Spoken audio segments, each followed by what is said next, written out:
the big Nerf coming to HQ18. And yes, we did talk about this in playtest. My view personally was I asked for, rather than reducing the effectiveness of the cluster, make more bots relevant to it. Make more bots be able to deal with that, because there's not a lot of bots that can deal with it. You're talking a handful of 4, 5, 6 bots that can help with that cluster. So I said, make more bots viable. Make people chase bots. You know, it makes more monetary sense. It makes more sense in giving people options and seeing people with different teams. You know, it's quite boring sometimes seeing pretty much the same team run on a base. Some variations, granted, but not a lot. I'd like to see more. I get it. I do.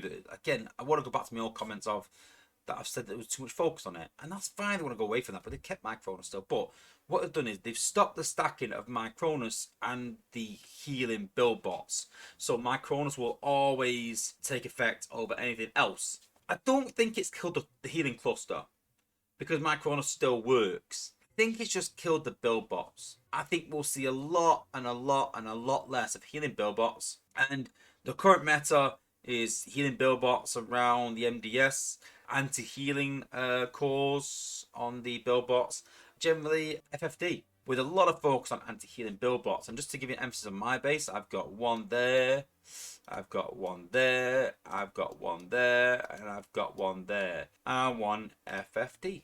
But now they've made some changes. So before this, all the anti-healing build bots did anti-healing of 100%, and now they've reduced it to 80% for a G metal, 60% for a gold, 40% for a silver. The area effect is determined by the level. It's not a bad move on SpaceX's part. This has also made HQ18 easier as well. So we've got the fact they've raised it to level 70 will make it easier. The fact that anti-healing build bots, well, that's effective, so it's going to make it easier as well. So they've done all these things to make it easier. So the only conclusion is that they're going to bring out Prime League effects over the next few months. That's the only conclusion. Possibly, if you don't level bots, then maybe you might get left behind, maybe. Who knows? But with all these things, HQ18's had a massive nerf as it is right now to make it incredibly easy. I mean, in terms of difficulty, I don't think the game has ever been so balanced. 300 are not guaranteed anymore. People are dropping points. The way they've done it, is that right? No, I think that, again, there's too much emphasis on certain things, like that healing cluster, like Lyle Kaiser and Computron, like Quellagon and Twin Twist, like anti-healing build bots. That focus is still there, but it just made it a hell of a lot easier. It's a good move. But what they do need to do is buff other defenses, and that's where Prime League is going to come in, I think.